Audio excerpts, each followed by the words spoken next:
Welcome to Storytime with Sugar. Today we're reading The Very Fairy Princess, Graduation Girl. Hello. I'm Jerry. I'm a very fairy princess.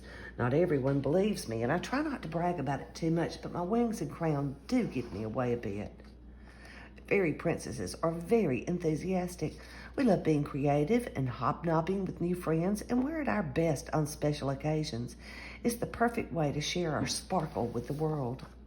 Speaking of special occasions, a big one is around the corner. It's the end of the school year, graduation time. We've returned all our library books, finished our special projects, and emptied our cubbies. Next year, we'll be in a new classroom with a new teacher. To be honest, I'm having a hard time finding my sparkle about this. Change is hard, even for a fairy princess. First of all, I love Miss Pym, the teacher we've had all year. She lets me wear my crown in class, and we get to paint and dance and sing and do fun projects. I also love our classroom and our class pet, Houdini the hamster. Miss Pym says my exuberance will set the tone wherever I go, and we are all ready to move on. I don't feel ready at all. We don't even know who the new teacher will be.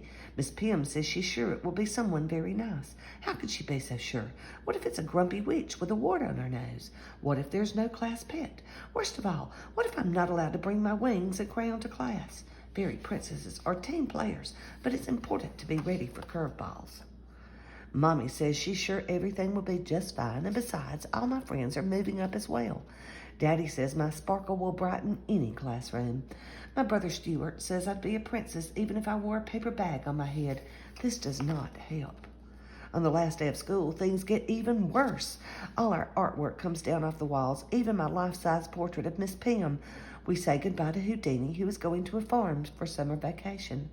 The classroom looks so empty. I'm going to miss everything so much. Fairy princesses can be a tad sentimental. Miss Pym gathers us together on the rug. Good news, boys and girls, she says. Your new teacher has been announced. Her name is Mr. Benario. Mr. Benario? Our new teacher is a man? He'll never believe that I'm a fairy princess, and he can't possibly appreciate my wings and crown.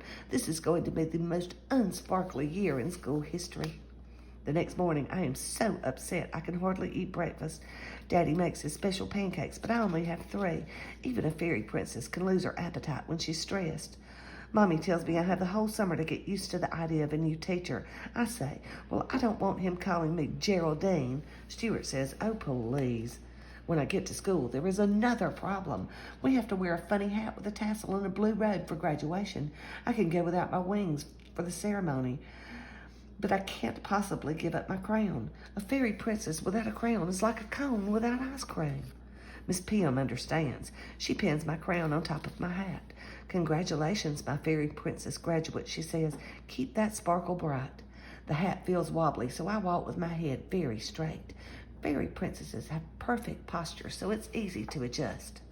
The graduation ceremony begins. Miss Pym and some of the other teachers make speeches telling our parents how proud they are of us.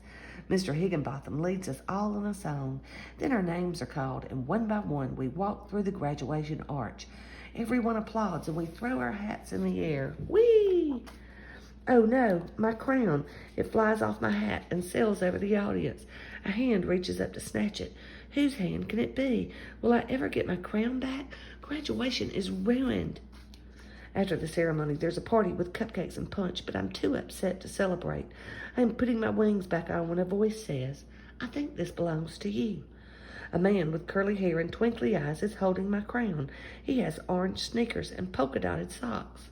A fairy princess should never be without her royal accessories, he says, smiling. Jerry, isn't it? I'm Mr. Benario. I'm so happy you'll be in my class. You're going to love Hazel, our pet hedgehog. Looks like next year will be super sparkly after all.